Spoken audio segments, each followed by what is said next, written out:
Hello and welcome everybody to the latest edition of Jam and Cheese Show. Now, we're going out Monday night because obviously usual spot Tuesday is taken up by Anzac Day. The Cheese's very first Anzac Day game here in Sydney. First off, how are you feeling about that, mate?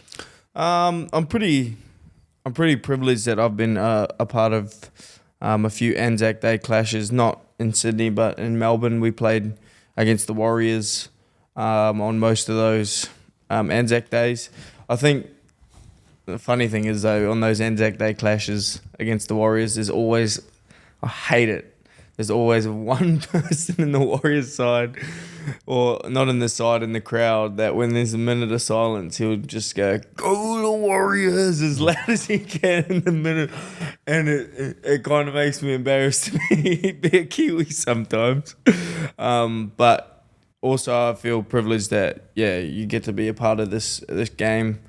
It's quite a spectacle, especially it was in Melbourne, and the way they talk about it this week, I think it's meant to be one of the games that you don't want to miss. And there's been a bit of a build-up throughout the week. Robbo's given his talks, but super privileged to be a part of it. Yeah, I loved being a part of this game. Like, it meant so much to me to, That's right. Who are you going for tomorrow, actually?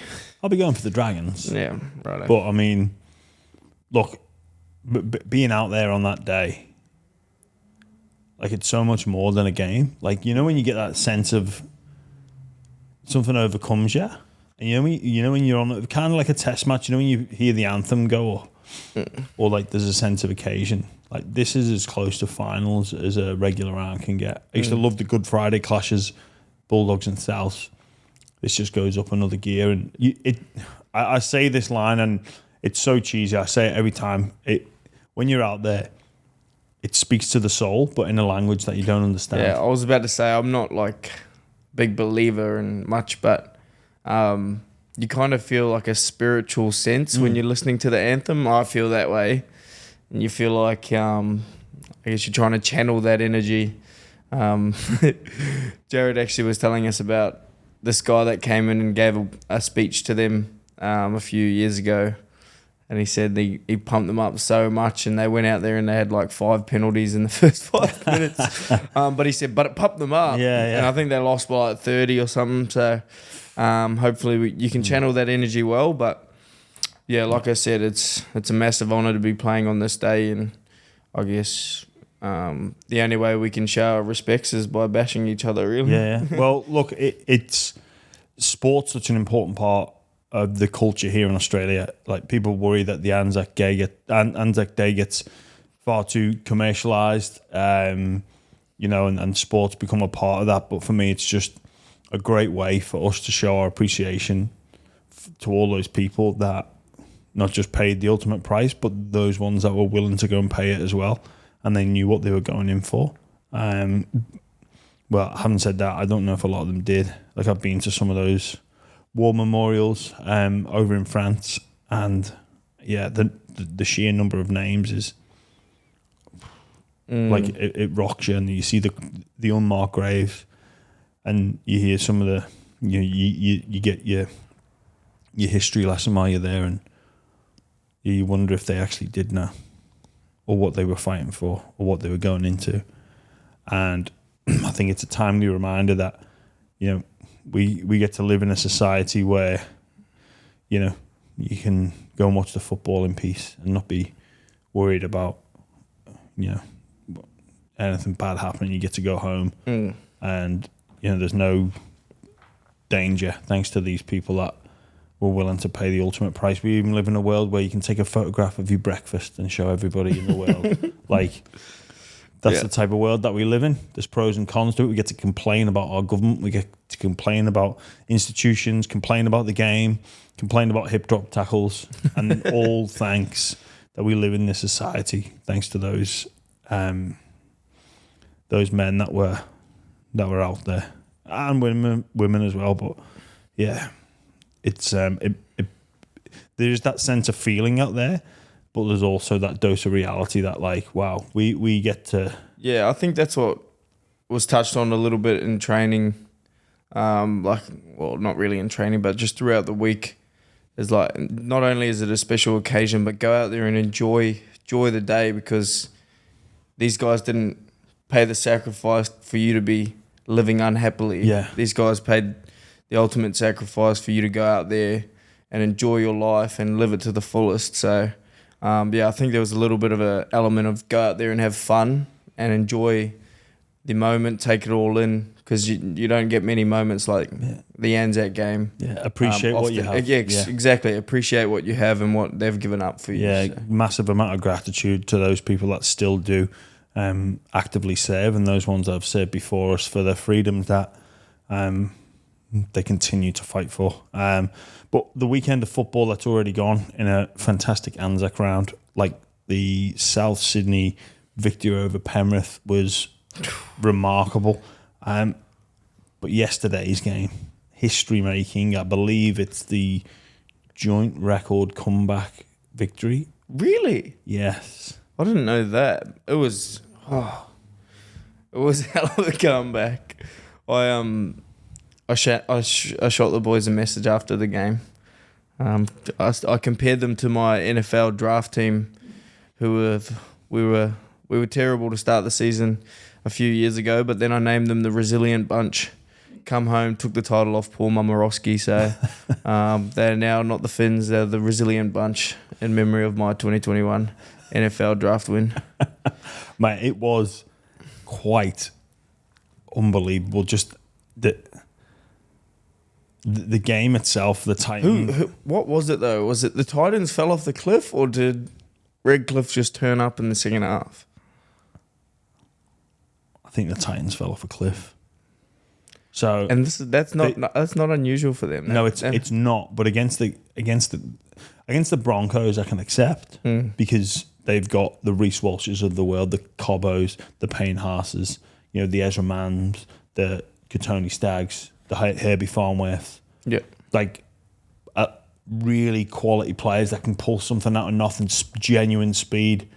But the Titans beat themselves. So defensively, they came through the middle of them to start the second half. So they didn't have to earn their points. All the Titans needed to do was just close up shop. And then there was 3 moments. They went for a short dropout, which was like a stupid play in the context of the game. Yeah. They did a short dropout, which gave the Dolphins a penalty on their line when they already had a massive lead. Then AJ Brimson, who was great, he takes an intercept or a half intercept on play 0. He tries to go over the top to Khan Pereira. Yeah, that gets intercepted. That really like after your team's been under the pump for so long, I reckon they get through that set, they go on and win. Yeah. And then David Fafita as well, he had an arm free. And I think the Titans were still winning at the time. And he looks for an offload and the ball comes loose and you go, those 3 moments, like if you manage those better, you win the game. It's just all those things is something I guess the Titans are just lacking that little bit, whereas it's like maturity. Not saying those boys aren't mature, but like game awareness, game management. Yeah. Like that's a very young side, and I'm sure Kieran Foran would have been having his words to say about those particular moments, but they're still a very young side, and those things are going to pop up. It's just, I guess, about growing now. Tino was devastated after the game. I was calling the game myself with Gordon Tallis, who's a Titans ambassador, and you could, he was devastated. Yeah, he's a passionate fan. Yeah, and it's not the first time that it's happened as well, but it was a bizarre game. I thought we'd seen it all on Saturday when Ronaldo Mulatalo didn't score that try for the Sharks. I've said this. Yeah, I said Tino was passionate. But did you see Ronaldo's no try? Oh, mate, my parents are filthy. Mate. They had him in the same game multi. Mate, but even I know the ball should be in your left hand and then you can fend off. Anyway, just when you think you've seen it all. I sent him a text actually before we get on there. I sent Ronaldo a text. I said, thanks, mate. You cost my mum $400. I was one of those guys that was, you fucked my multi. Oh, those people that we dear. bloody hate. Yeah. That message you on Instagram every week.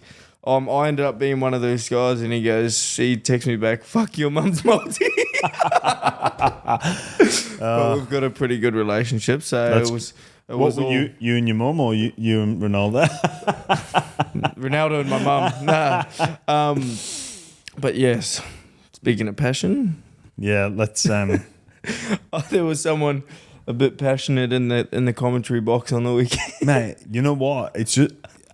I don't care if the Titans win. It's just, people have asked me about, did you bet on South Sydney? First, I can't bet on South Sydney. I hate South Sydney. That was on the Thursday night. But then this happened on Sunday. Double high kick. This is a contest. The Hammer's got it. The Hammer gets a pass. They're going to score.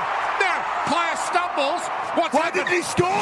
Jennings has stumbled. Why didn't he score? Jennings has stumbled and he's fallen a metre Why short. didn't he score? There was no one there. He could have got up and just played Why it over. didn't he score that try? He tripped over. He just got to get up and Keep put it down. going. Why did he not score that try? the Hammer- Just get up. Just get up and go. Just get up and go. Ray Oh Stone. my God. Why didn't he score that try? Wingers have drove me insane this week. We had Ronaldo last night. Now we've got Jennings. Why do we kick them out of our game, Gordon Tallis? So here's my question to you. Why didn't he score?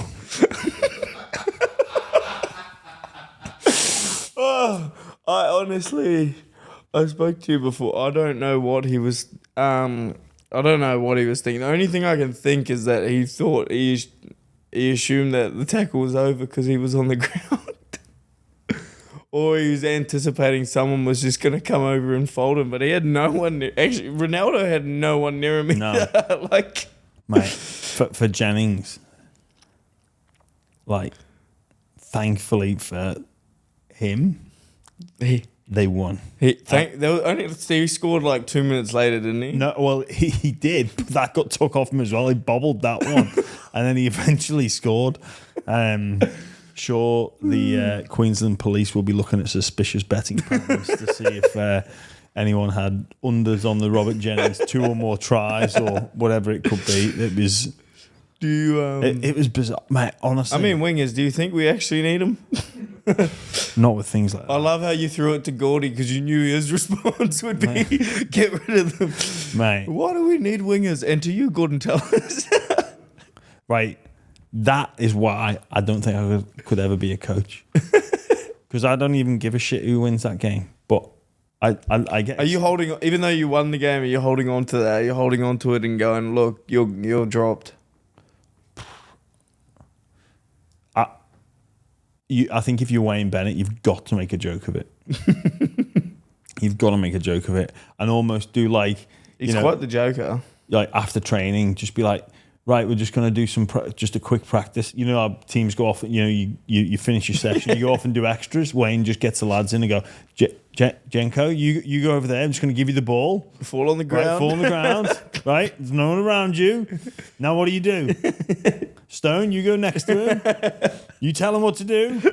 And if he says get up and go, you go, because you can see Stone over the top of him.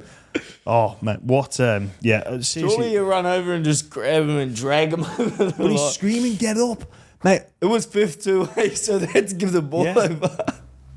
He tried to play the ball too. Do you reckon he knew he made a mistake? And he just tried to play the ball, just going off. Like, I'm surprised he didn't do the old. You know, the only comeback for that is the fake knee injury. You know when you see, Or the hammy, you know when you see players like they commit foul play and they pretend they're hit a little bit and like they whimper off. It's like he should have just gone down like clutching his hammy. I remember when I was in like a junior, if I scored like a nice try, I would always pretend like I've injured myself or something. And I'd get up and it'd just be like dramatic effect unlocked. Oh no, I've dug deep for the team in that try. Get around me, boys. Get around me. Oh dear, it was. Seriously, man. Who'd be a coach? Like you got to put up with that shit. Really, you got to put up with Militalo's stuff. Like, what are you doing? Absolute legend of a bloke, I will give him that. Mate. Have you met him before? I have, yeah. He carries on a bit in the games, but I mean... He carried... sometimes... no comment. No comment. He's so bad. He is. He does carry on, but I mean, He is one of the game's best wingers, but he's had 2 this year. 2 big boo-boos. But Ronaldo. yeah, you won. Did you ever see Uarte when he was playing for Newcastle and he made at Suncorp and he made that break and he just dropped it? I didn't think he'd ever get worse than that, but we've seen 2 in the same weekend. Ronaldo got done celebrating, and then I remember under 20s that Glenn Fasiahi. Do you remember that?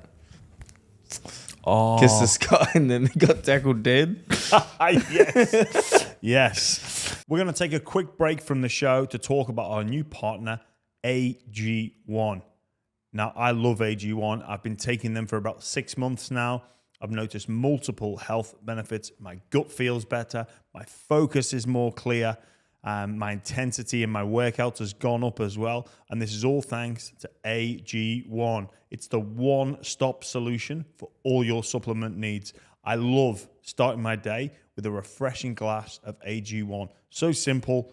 1 scoop in the glass, some cold water, give it a stir, or if you want to go fancy and get the shake, do that as well. But it's so easy. It takes out the guesswork with your supplement requirements. If you miss it in the morning, take it at night. I never miss a day with AG1, and I am reaping the rewards from it. And the best thing about it is it tastes great too. And you can really start to feel the benefits. Have it as a simple part of your routine, and you'll see the benefits too. So if you're looking to make positive change with your health outcomes, check out AG1. You will not be disappointed. There's 75 high-quality ingredients. Take care of all your nutritious needs every single day. It's a small habit that you start and gets big results. If a comprehensive solution is what you need from your supplement routine, then Athletic Greens is giving you a free 1-year supply of vitamin D and 5 free travel packs with your first purchase. So to check out this exclusive buy round listeners deal, head to athleticgreens.com/buy round. That's athleticgreens.com/buy round. Your only place to get the free 1-year supply of vitamin D from Athletic Greens plus 5 free travel packs. Make sure you check it out or click in the show notes where we'll have that link for you as well. Please don't delay and get your Athletic Greens today. You have a good relationship with Ronaldo, but 2 lads that don't seem to have a good relationship, Josh Alloway and Brandon Wakeham. Continuing something from on the field an hour after full time. Have you ever seen anything like that? Like, I don't know. I think it's a bit up in the air and subjective what actually happened. Yeah, I don't know what happened, so it'd be all rumors if I, Yeah. But have you ever seen anything like that before? I didn't even see it. No, but have you ever seen a situation or been in a situation where someone's held a grudge and then Well, I seen one. What's his name? Tommy Talal with Jackson Hastings. Yeah. But other than that, I'd never seen one ever. Like, after when the game's done, the game's done. Yeah, it's done. But I think this was actually pretty heated, right? Allegedly. Yeah, allegedly. Yeah, it does seem a bit strange. I wouldn't want to fight LOI though. No, I think he can throw them. But we're seeing, the other time we've seen it, Royce Hunt and Corey Horsburgh. Well, did they go after the game as well? Well, they were on Instagram, weren't they? Corey Horsburgh put up a picture of Royce Hunt and then Royce Hunt. I don't think he actually did that. No, he did. Did he? Corey Horsburgh put up a picture on Instagram. This is what we've come to see. Of Royce Hunt this is what we've come to. And then Royce Hunt in the press conference was blowing up about him. So we're seeing a bit of that. But yeah, I guess it's a story to keep an eye on. The old cyber fights. Cyberbullying. Jesus. The hip drop tackles, they keep the lottery. What do you know as an active player what one is? I don't know, I guess what the detailed description of one is, but I just take it on face value, if you hip drop, if you drop your hip. Were you a high tackle on McInnes when you're not hip drop? But it's when you're watching the game or when you're playing, are these things happening all the time? Then they're only being pulled up when someone stays down. Like what? Have you spoke about it at training, or has Robbo addressed the group? We've addressed it, but I'm sure every club's addressed it. We've just tried to work on some techniques to help. I guess when we get in that body position, not to just anchor your body, because that's what you do when you get semi beat. You just anchor your weight so you can pull it, like use your weight to counter his. And I guess it's been around in the game so long that it's almost habit now. But I don't know. I sort of would defend Payne Haas on his one, if I'm honest. Like, I know it did the most damage, but I feel like he kind of tripped over and then ended up dropping his hip on the... Like, he didn't, like, get, I guess, and jump onto his hips. He kind of just tripped over the thing. That's what I thought, watching it. But if he goes off, that would have made him... Well, Campbell Gillard is legitimately injured, so... Yeah. I mean... I just, personally, I don't think it's worthy of a bunker interference. So I think on that particular incident, what's the lesser of two evils? You let the referee, if he sees a blatant one like Patrick Carrigan on Jackson Hastings last year, that was pretty nasty. I think that's one that you can avoid. I think some are just rugby league tackles that unfortunately cause an injury when still playing the game in the correct spirit. I don't think anybody is attempting a hip drop. Sorry, there's the overwhelming majority that I've seen this year don't appear to be tackles that are looking to cause an injury or even an active thought of it. It's just a tackle that unfortunately causes an injury. We've seen some that can be prevented, but I'd just like the referee to take control. If they pick it up, that's fine. But if they don't, let the match review committee deal with it. Oh, especially, like, some of them were, like, 2 sets after. Like, yeah. And they've been around the game for a while, because I do remember, because the only time I've had, like, a knee injury, I was against Parramatta. And that Varve, is that his name? Yeah. Yeah, he did a hip drop on me, but it wasn't a penalty back then. And I had, like, a little strain in my medial ligament. And I've only just remembered that now, because I remember the way he done it. The boys were like, "Oh, he's done that on purpose." I was like, "No way, he's done that on purpose." But they've been around, but I guess because of the injuries now, they've become an issue. Yeah. All right, questions for Jam and Cheese are coming to you now. Brought to you by our new sponsor, Tooheys. Cheese, do you know what I feel like? What, Jimmy? A Tooheys or two. Mate, how good's this? This massive can. Jeez. It's limited edition as well. Big shout out to Tooheys for joining us, sponsoring this section. We appreciate you. I do enjoy a nice schooner of Tooheys out the can, be pouring it in a glass and enjoying those tomorrow on Anzac Day. First question. Let's have a listen. Hey lads, I had an idea this week about the NRL draw. If the teams that make the top 8 this year, they should play each other twice next year. And the bottom team should only play a top team once. What do you think? Do you understand what he means? Yeah, I understand what he means. Would it mathematically work, though? No. No, it wouldn't, because unless they play, like, bottom teams 3 times. No, maybe it could. My biggest issue with that is you've got big rivals only playing each other once. So, obviously... Bulldogs South, they would only play each other once this year. We want to see that twice. Roosters Rabbitohs, there's a potential that's only happening once. I agree with it in theory, but because of the certain games that you want to see both teams go up against each other twice, it couldn't happen. Yeah, and also, I think if you're...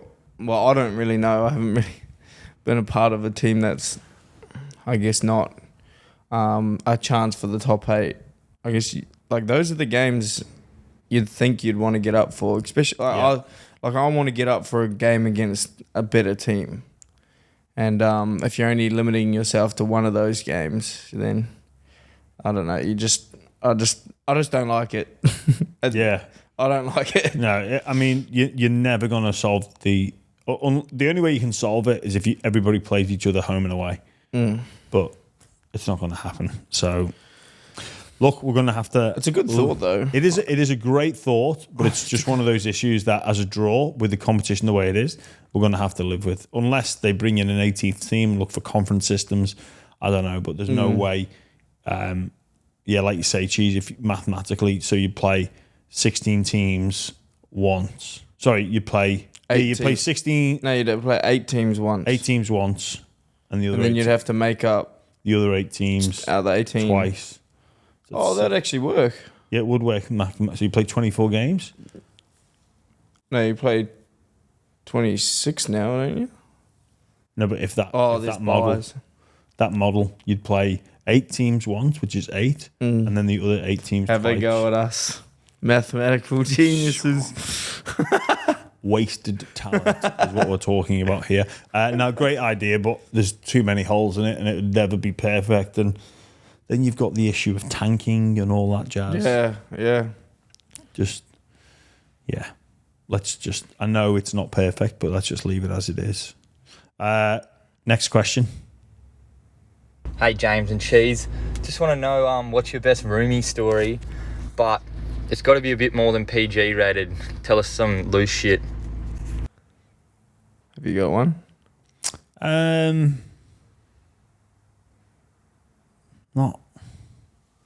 Not really. I wouldn't want to bring any of my former roommates into disrepute.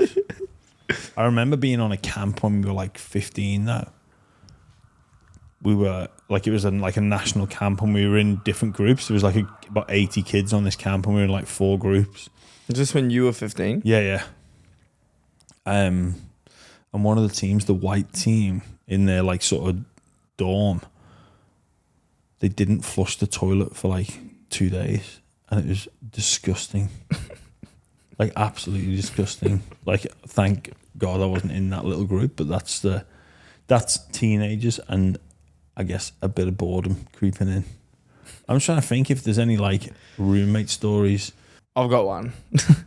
Nah, it's not that loose, but it was pretty annoying. I remember when we had a Maldives camp, me and Kenny Bromwich were roomies, and obviously we had a good win. We're trying to enjoy our sleep after a nice big night out, and then I remember waking up to like this taste in my throat, like this burning taste. And I open my eyes, and Jerome Hughes and Jesse Bromwich are standing over me and Kenny Bromwich in the rooms, and they're doing the haka. But while they're doing it, they're pouring straight Jim Beam down our throats, and we're just woken up choking on this burning bloody liquid. And I remember Kenny got up and wanted to fight Jerome Hughes, and he pulled it up quick smart, old Jerome. And then I've rang up Jesse the next day after I woke up, after Kenny booted Jerome out. And I was saying, "Oh, Jesse, what are you up to?" And he's like, "Mate, I'm still going." So I called a taxi over to his house, and then I got on the piss with him, and I passed out again. And I woke up to Jesse. He had his ass cheeks right in my face. Oh. And it was the worst stench I've ever had. It's just, but the thing was, he outdrunk me twice in a row. So pay a price for falling asleep, eh? Yeah, but this stench still to this day haunts me. Stays with you. It still haunts me. It's like smelling salts. So the next question we've got, it's not on audio. It's from Joe. Who's the biggest shithouse you played against, and why? Well, for me, there's a couple from England that you guys won't know about. But I think back to that Good Friday incident. If you watch the replay, I call Adam Reynolds a shithouse. A lot of people thought I was calling the referee a shithouse, but that was wrong. The direction was to Adam Reynolds. He's not a shithouse, but in that moment, I really did think he was. What did he do? He was trying to take a field goal, and I went to charge down, and then he stayed down and got up. Oh, you got 4 weeks for that, didn't you? No, I think I got a total of 3. One for charge down the kicker and 2 for contrary conduct, or maybe vice versa. I can't recall. Did you charge it down? No. Did he? I missed the ball. No, he missed the conversion. Yeah. So he missed the field goal, but he got a penalty in front of the sticks, and subsequently I cost the Bulldogs the game. Thanks, Cheese. Yeah. What about you? Any shit houses you've played against? He's probably already got a mention, but Ronaldo Mulatalo, one of those wingers that run in from the sideline when there's a biff. Like, go back to where the touch judge stands, mate. But yeah, he's probably I guess he's even more of a shithouse to me because we know each other. So Yeah. then he's just It's funny that then when he's purposely doing it. But when a winger runs in from the sidelines, when there's biff on, just leave it to the big boys. I do. I'm in the middle of the field. I leave it to the big boys. Yeah. All right. Jared, he's picking on me. All right, well, that just about wraps us up. Big shout out to Tui's again for sponsoring this segment of the show.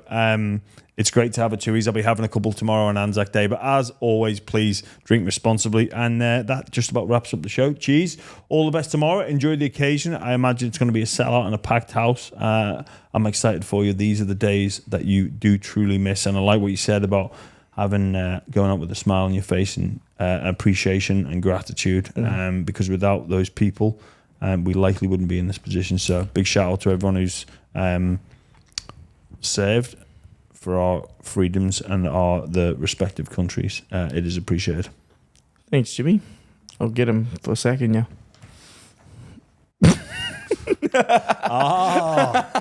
I realised what you meant there. Yeah, you go for it. All right, we'll see you next week, mate. All the best.